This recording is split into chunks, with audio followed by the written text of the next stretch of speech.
ইল্লাল্লাহ। সেই ঘরে একটা ছেলে হলো, নাম হলো উমাইর, নাম হলো উমাইর, নাম হলো উমাইর। উমাইরের অসুখ হয়ে গেল, আর এমন অসুখ, মৃত্যু তুল্যর মতো অসুখ, আর যাকে বলা হয় মর্দে মাউত, এমন ধরনের অসুখ হয়ে গেল। আর এর মধ্যেই যে কোনো ব্যাপারে সে বিদেশে চলে গেছে। আবু তালহা বিদেশে চলে গেছে।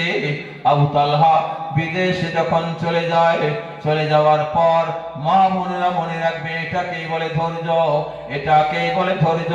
মা বোনেরা মনে রাখবেন, স্বামী বিদেশে চলে গেছে, ছেলে ইতিমধ্যেই মারা গেছে, মারা গেছে, মারা গেছে।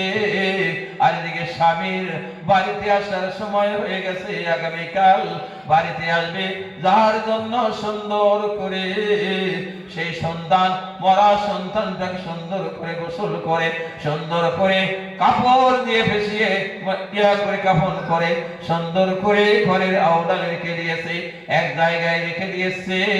স্বামী আসবে অনেক দেরিতে, অনেক দেরিতে আসবে, স্ত্রীর জন্য একটু পাগল থাকবে, যার জন্য নিজে সুন্দর করে শৃঙ্গার করে, সুন্দর করে সাজন গোজন করে বাড়িতে রয়ে গেছে।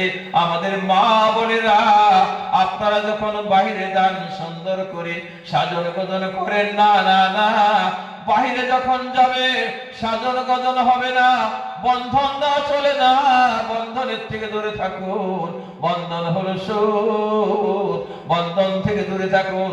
আর বন্ধনের সার যখন আসে, তখন বন্ধনের সারকে ঘিরে ধরে কত হাসাহাসি করুন, কত হাসাহাসি করুন। মা বোনেরা, একদিকে হলো বন্ধন সুদ।